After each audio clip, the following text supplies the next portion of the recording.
Okay, so we are now on our last module for Module 2, last section for Module 2, common logarithms. Here's where it's all going to come together and you're going to understand the really easy ways to deal with logs. Okay?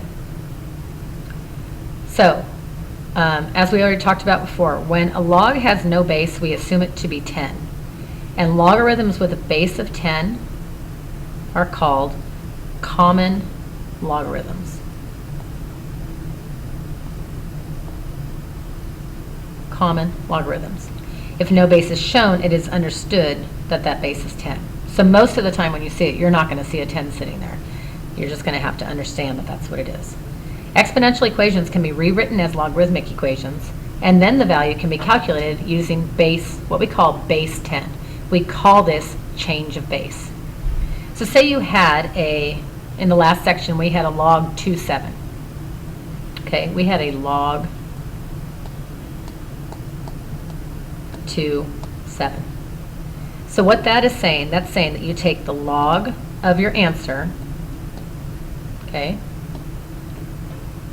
but you put it to a base 10 and you divide it by the log of the base, log 10 of the base, okay? So it's the log of the answer divided by the log of the base. And that's actually how you put it in the calculator. This is the little secret I haven't been telling you all, okay? So once you figure this out, your solution is really easy. Think of your solution as the log of the answer divided by the log of the base, okay? I don't want that sitting on your formula. There you go. So what you're going to do when you figure these out, you're simply going to do the log of the answer. So in this case, our answer is 11. So you're going to do log 11 divided by log 3. When you do it on your calculator, you're going to need to be really careful on your calculators that you need to close parentheses. If your calculator opens up a parenthesis, you're going to need to close that parenthesis. Okay? So we're going to do log 11. See, mine opened a parenthesis up here. Divided by log 3. Close the parenthesis again. Be sure you do that or it will not calculate correctly. And we get 2 point, and these are going to be approximate, 2.182 rounds off to 7. 2.1827.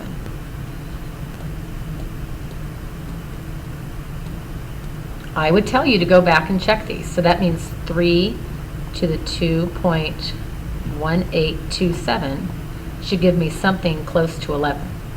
And if I do that in the calculator, 3 to the 2.1827, I get 11.0005. That's fairly close to 11. I can take that. That'll be fine. Okay, go ahead and do that for number 2, and then come back and check your work, please.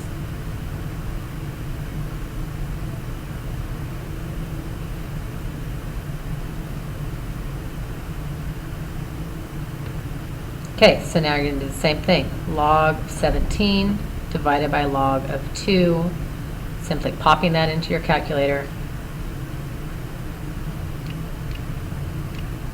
Oh, what did I forget to do? I forgot to close my parentheses. Divided by log of 2. I get 4.0875. 4.0875. Check it again. If I raise 2 to the 4.0875. That's not what I get. I get Savannah and Alexis again. It's not helpful. Lovely, but not helpful.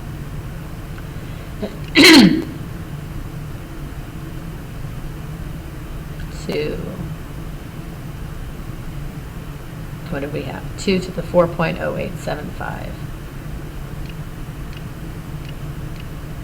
And I get 17.000, so fairly close to 17. So I hope you're all seeing how that kind of works. Okay? All right.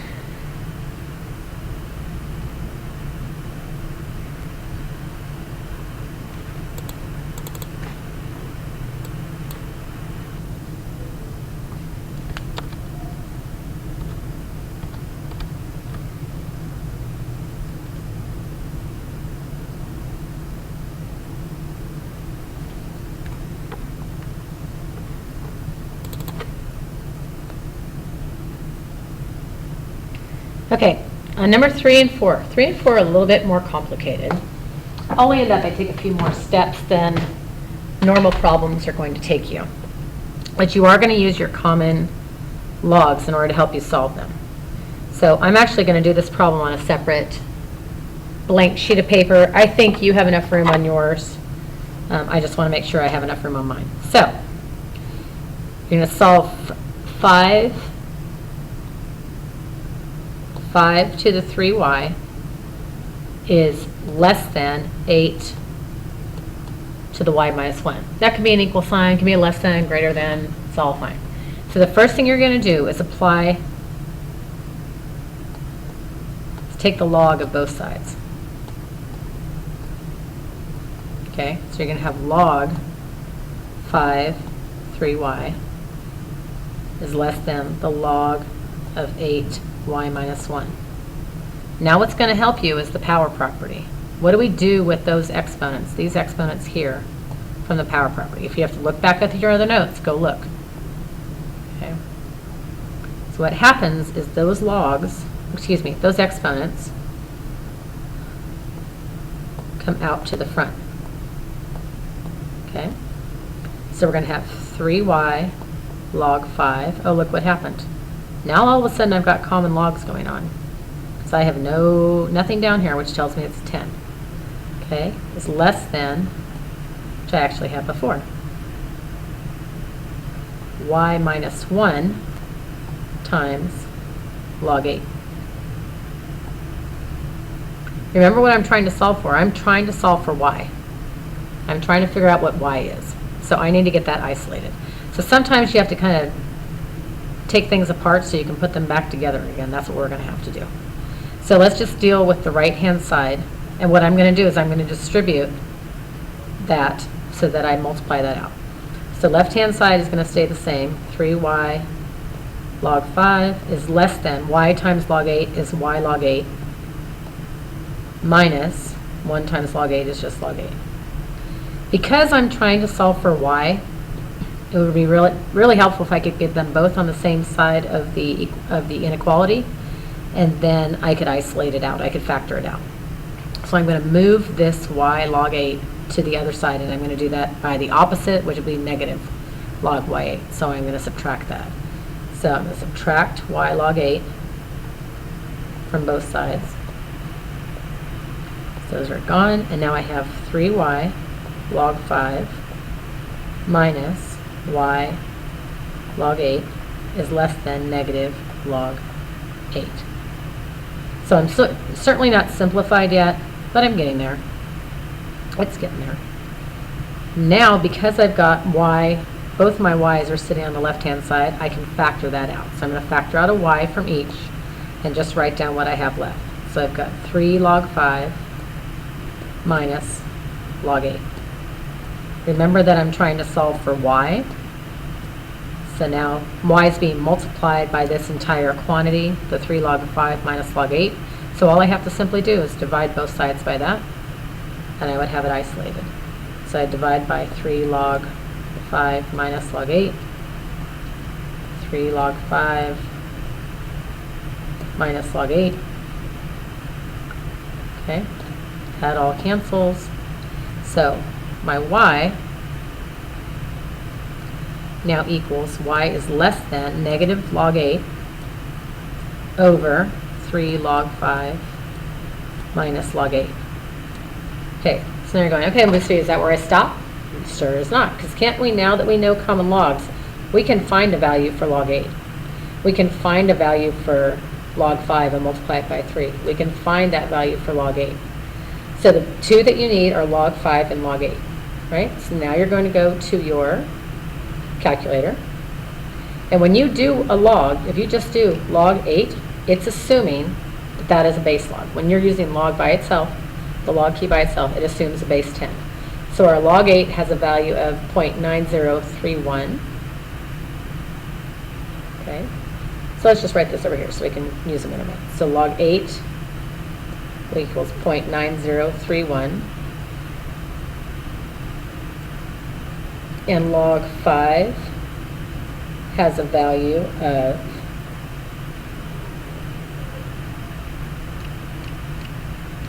0.69 rounds off to 6990, okay?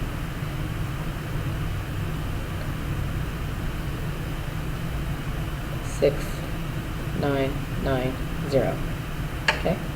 Now we can just substitute those values. Now we've got values that we can plug in. We can plug in that 0.9031 for both of our log 8s. We can plug in 0.6990 for log 5. So I told you these problems are a little bit more cumbersome, but they're still very doable. Okay, so we're just going to flip. So we have y is less than negative 0.9031 over 3 times log 5, which is 0.6990, minus 0.9031. Okay, so let's go calculate that. Figure out this bottom part first. You have 3 times 0.6990 minus 0.9031.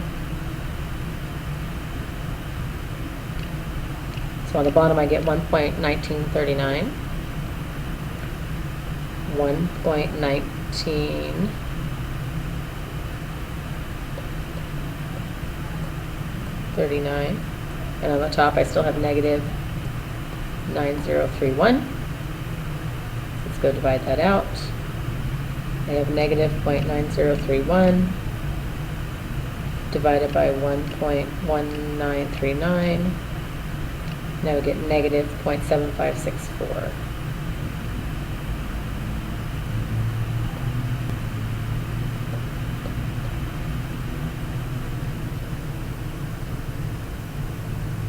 $7,564.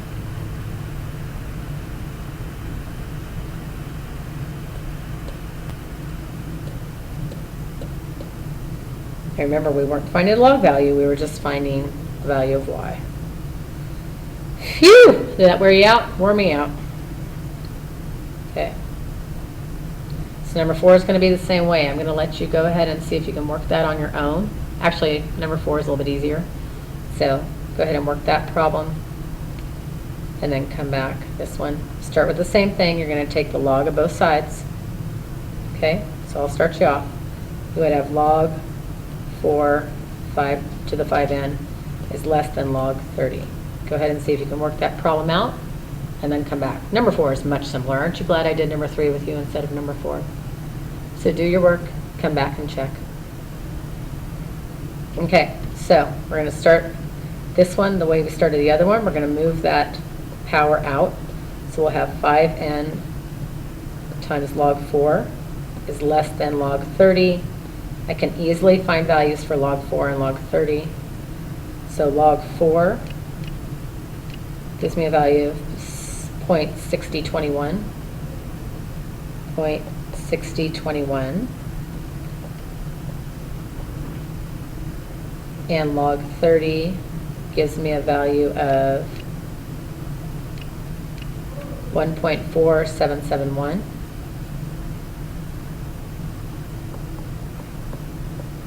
Just as an aside, okay, tell me what log 30 means.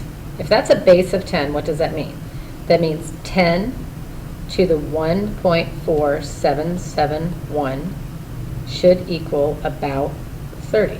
That's what that means, right? We're assuming the base is 10. This is the power that we're raising it to. That's what that should mean. So let's go check that. 10 to the 1.4771. Probably would help if we put the decimal in there. 0.4771 equals 29.998. That rounds up to 30. Okay, always go back and check that you understand what these numbers actually mean. So I'm going to go ahead now to solve. I know that my goal is to get n by itself. So I'm going to do what's easiest now and divide both sides by 0.6021. So I'll get 5n is less than 1.4.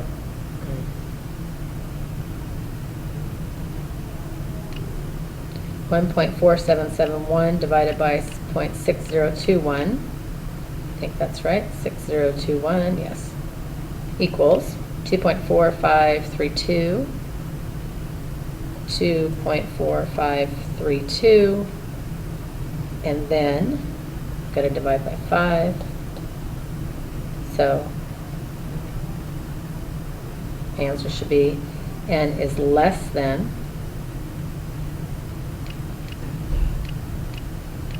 0.4906. You'll notice in all of these I'm rounding to the 4th power. You really do need to, or sorry, 4th decimal place. You really need to take it out that far. Otherwise, when you're rounding, it's really going to round off kind of funny. 4 is kind of a standard number of places that we round to with logs. Okay, take a breather and then come back and we will finish this section. Okay. Okay, number 5, we're just proving the change of base formula. Okay, so again, we're solving for x.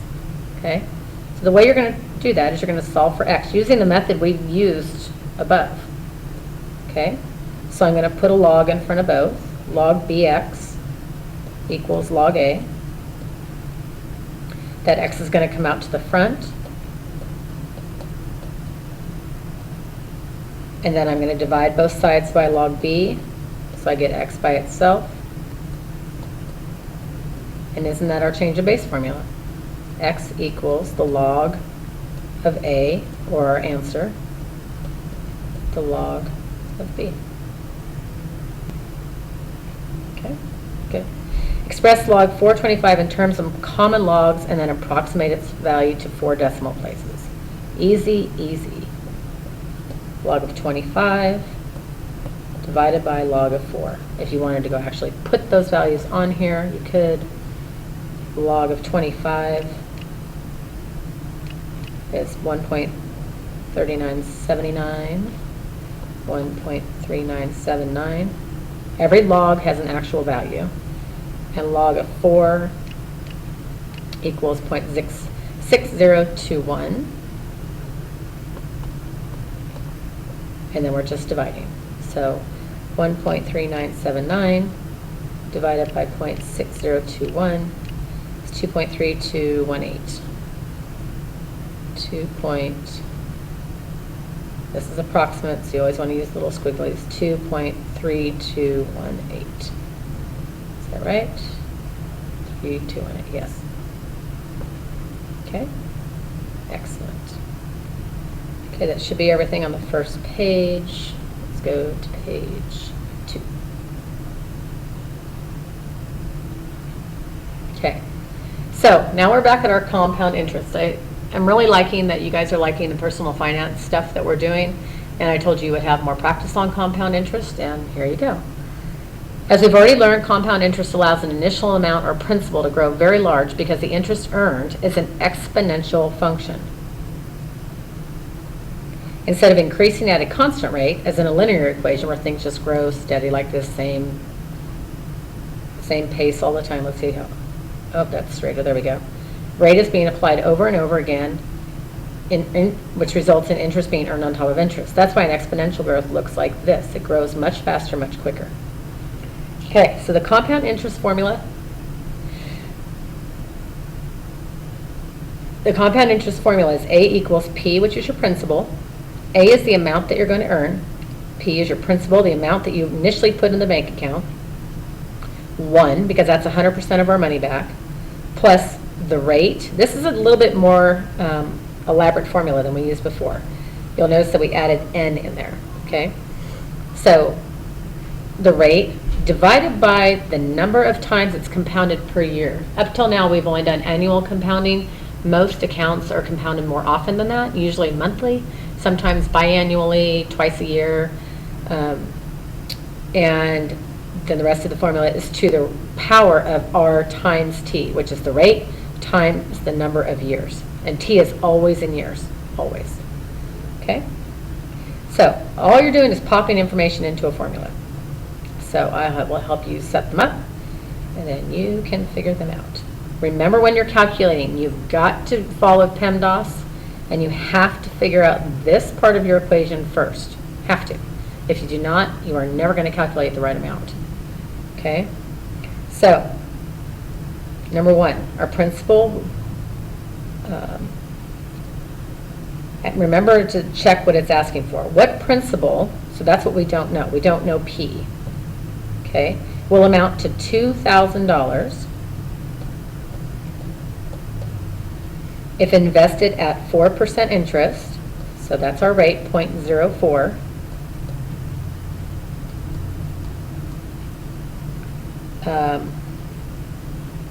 Compounded semi-annually, that means twice a year, for 5 years. And then you're going to do your rate times the number of years, which is 5. Okay? So when you're setting that up, you're taking that 4% and dividing it by 2 first, right here. Okay, right in here, you've got to do that. And you're trying to figure out the principal. So the problem is, now you'll see where you have to use your logarithms. So let's sketch this down on a blank piece of paper so I got room to groove here.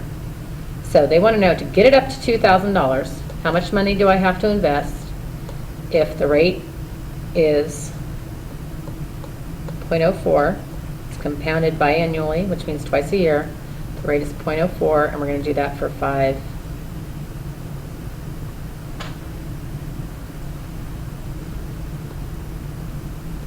years. Okay? So let's just kind of wiggle these down. So we've got 2,000 equals the principal plus 0.4 divided by 2 is 0.02, and I need to raise that to the 0.2. 4 times 5 is 20. Drag your decimal back 2 places. So this is the part I've got to figure out first. Okay? So 2,000, and then I've got to raise 1.02 to the 0.2.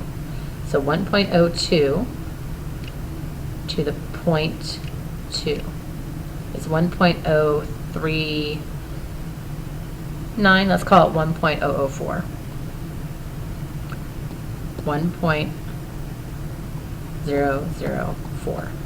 Then to find the principal, I simply just need to divide that out. 1.004. Should your principal amount be less than 2,000 or more than 2,000? If you're gaining interest on it, then obviously you're going to end up with more money than you started with. So your principal amount is going to be less than $2,000. You should be able to kind of reason out whether your answer is a reasonable answer or not by doing that. Your principal is usually less than what you end up with. Hopefully, that's what you want. You want to end up with more money than you started with. Okay? So if we do 2,000 divided by 1.004, we would need to start that account with $1,992. Not getting much interest.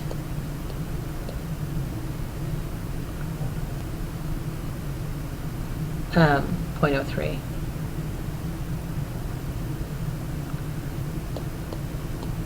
Okay.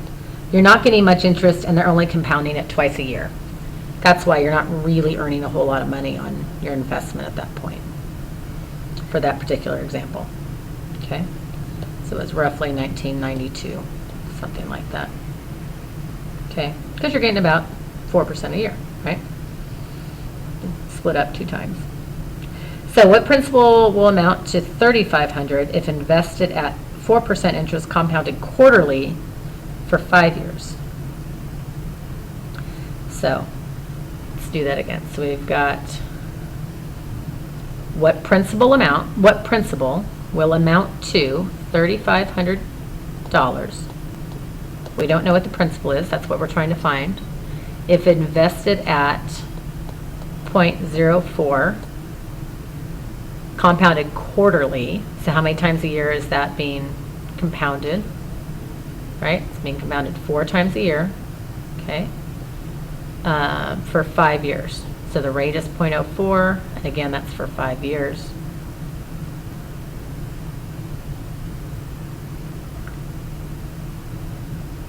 So we're going to do 3,500 equals principal times 1.01 raised to the 0.2.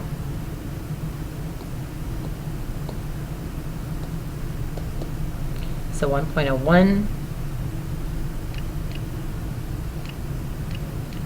1.00, you can call it 2, 1.002.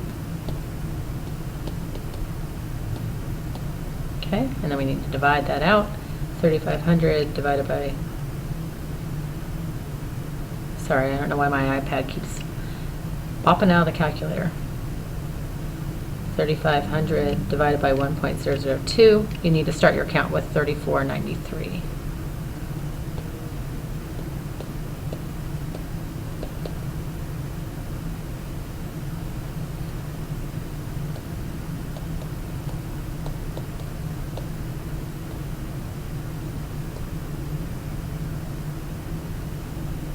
We did that after we divided both sides by 1.002. Okay. All right, go ahead and figure out 3 and 4, and then come back and check your work. I'm going to do 3 and 4 on blank slides so that we have room to work. Okay, so number 3.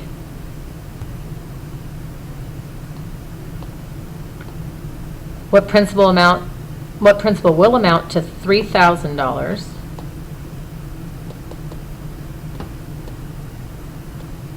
if invested at 3% interest, compounded semi-annually, that's only twice a year, for 10 years. So I've got 0.03 times 10. So we've got 3,000 equals our principal. 1.03 divided by 2 is 0.015, and 0.03 times 10 would be 0.3. I need to figure out this part first. So 1.015 raised to the 0.3 gives me 1.0045. 1.0045.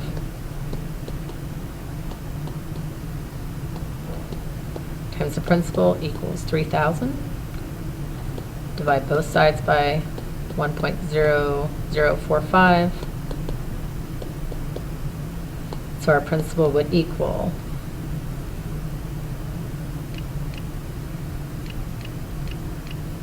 $29.8656. $29.8656.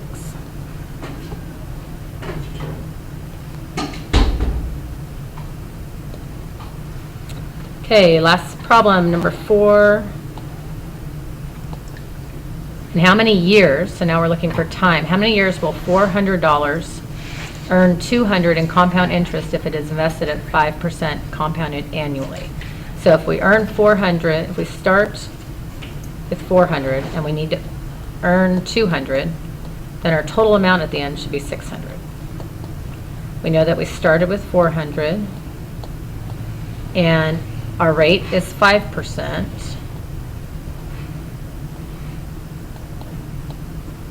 And it's compounded annually, so that's only once a year. We know our rate is 0.05, but we don't know how many years it is. That's what we're trying to figure out. So in this case, the easiest thing to do is divide both sides by 400. So you get 1.5, because we're basically making 50% on our money, equals 1.05 to the 0.05 t. That is somewhere where you should be able to use logarithms. Okay, so we have a base, we have an exponent, we have an answer. So log, let's write it in log form. Log of 1.05 gives us an answer of 1.5 equals our exponent, which is 0.05 t. Using common logs, you can find an answer for that. For this on the left-hand side, now we can just pop that in the calculator because now we know how to do that. So we're going to do log of the answer divided by log of the base. Okay, so let's do that. Log of 1.5 divided by log of 1.05 equals 8.3104.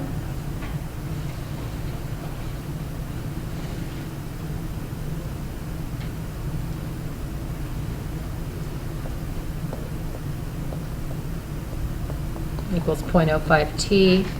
And now we have to divide by 0.05. So our answer is